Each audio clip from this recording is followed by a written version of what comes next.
Ladies and gentlemen, welcome to Slam City Wrestling's Mamba Mentality, held by us, Slam City Wrestling, in front of 15,000 people at the Carver Hawkeye Arena. Now, you haven't seen from me in a while, you haven't heard from me in a while. Well, that's not true. You're actually seeing the videos that I've been posting through the middle of May. However, those were recorded probably February, March. I've been super busy. So we're going to pick up Slam City Wrestling where it's at. Now, some of the storylines that we had been running, we'll be continuing, some of which we'll be using Mamba Mentality as a fresh start to kind of rebook feuds, rebook matches, and kind of reorient ourselves into save. So, that being said, me, Cohen, and Emil welcome us to the show. We got an 80 out the gate with me, Cohen, and Emil all having fantastic chemistry. Fucking fantastic. All right, in the opening contest, we have Charles Mason defeating Gavin Nash in 12:40 with his submission finish, making defense number 5 of his Triple Crown Championship. We tried for the first time a technical master class, and it seemed like it did all right. 77 for Mason, 52 for Gavin Nash. As you can see, for those of you just picking up now, we're in March of 2032 here for Slam City Wrestling.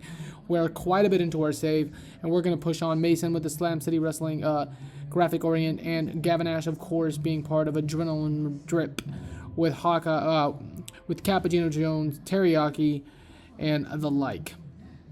Next up, and about that, at Good Wrestling and a decent reaction from the crowd, Jack Cartwheel defeated Epidemic Jr. and Flamita Oscuro of Real Lucha and the Liga Lucha, respectively, when Cartwheel of Adrenaline Drip submitted Epidemic Jr.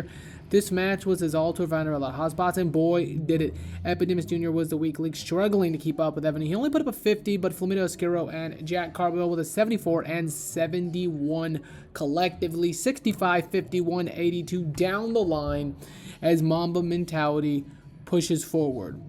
Next up, the show opens the show follows Gringo Loco backstage with his huge celebration with Liga Lucha, crowning his SCW World Championship victory over Mance Warner at Indy's Most Wanted, our last event. Loco says he's been here since day one, and he's just the 7th ever world champion. Tonight is a celebration, but tonight is also a night to fight. Tonight, he teams up with Futuro and Luchasaurus to take on 3 members from Lucha Mundial and Rucho Luda. For those of you just tuning in tonight, we have the Liga Lucha, as you can see, a prominently featured huge Lucha Space stable. We have the Rudo Lucha, led by L.A. Park Jr., who was once in Liga Lucha, and now he is a leader of Rudo Lucha after turning heel, and Lucha Mundial, led by Penta, Daga. We have, I think, Tia Trinidad in there, formerly Selena Vega. So, obviously, I expected this segment to not be highly rated, but I wanted to have it on the screen and get it out. So the Liga Lucha, led by Gringo Loco, the only non-masked member as our champion, world champion actually. He's been building for a long time, guys. We got a 45 here though. All right, next up in the Wild Brawl that had great wrestling, the one called Manders defeated Jimmy fucking Lloyd in 740 with his Dr. Bomb. 73, 61, 80 down the line for Jimmy Lloyd and the one called Manders of the Cowboy Way. 86 and 61 for Manders and Jimmy Lloyd. Again, 2032, a lot of wrestlers are very fucking over. A lot of wrestlers are very developed, Manders being one of them. He gets an 80 overall here with Jimmy Lloyd, an absolutely banger of a match. Next up in a good match, DIY, who debuted at Indy's Most Wanted, upsetting the Black Lace Society's Effie and Envy Young, successfully defending at the Gates of Agony when Gargano submitted Bishop Khan with his Gargano Escape. It was designed to be chaotic and full of action. 67, 60, 70, 64, 77, 59, 66 for DIY and the Gates of Agony down the line. We also have the Righteous, Big and Bad, and a couple other really fun tag teams in the division. DIY, no spoiler here, but spoiler, we'll be losing the tag team titles pretty soon. Probably back to the Black Lace Society in short order.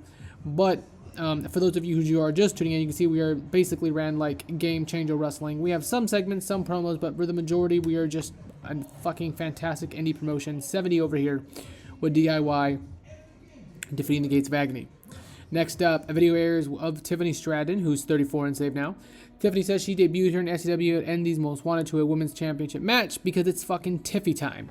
Tiffany Stratton says she's got another title shot tonight. Yes, can be another one because if she loses, she'll be out of SCW as quick as she debuts. So it's win or go home for Tiffany Stratton. Our champion, Laia, has 110 successful title defenses. That's right. She's never lost a title match here in Slam City Wrestling. So she has a tall order, does Tiffany Stratton, 66. Why has she never lost in a tag team or in a championship match? I'm not really sure. I did an angle where she was hurt for a while, and then Emerson Jane had an like what's it called? A title, like a secondary, well, not a secondary title, but a title that was the World Championship interim while she was injured. Merged those. She won that match. So she's still our 110, never lost, never defeated in a title match wrestler. 66 overall for Tiffany Stratton. Next up, in a superb match, Eddie Kingston defeats Slade in a death match with a back fist of the future. 76, 63, 78. Eddie Kingston, our only 3-time world champion of all time. 87 and 65 for Slade and Eddie Kingston. This is a grapplingly hardcore / brawling based promotion, and Kingston has excelled, as has Slade. This is another fun match tonight here at the Hawkeye Arena. Next up, in a decent match, the Liga Lucha, Futuro, Gringo Logo, and Luchasaurus defeated Rudo Luchas, Daga, LA Park Jr., and the Beast Muertos, and Lucha Mundial, Ruiz, Penta, and Toros El Hijo in 1842. Luchasaurus was the weak link. 38, 66, 67 for Luchasaurus, Gringo, and Futuro. Muertos, LA Park Jr., and Daga with a 55, 68, and 57. And Toros, Penta, and Ruiz with a 49, 58, 65.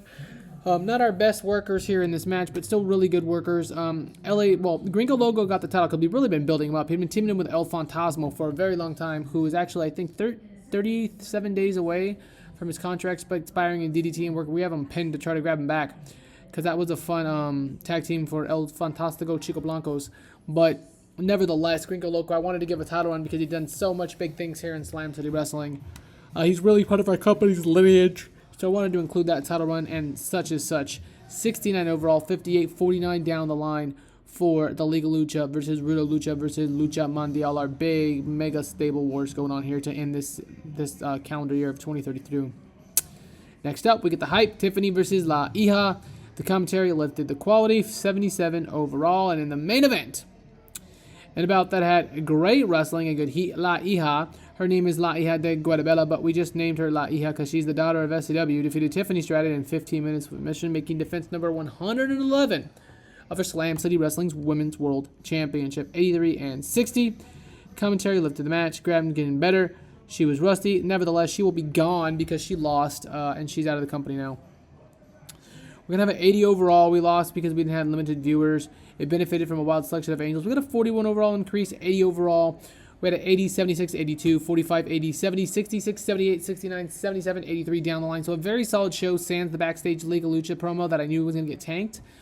But yeah, man. So nevertheless, this was me, Mikey, bro. This was Slam City Wrestling's return with Mamba mentality from the Carver Arena in front of 15,000 people.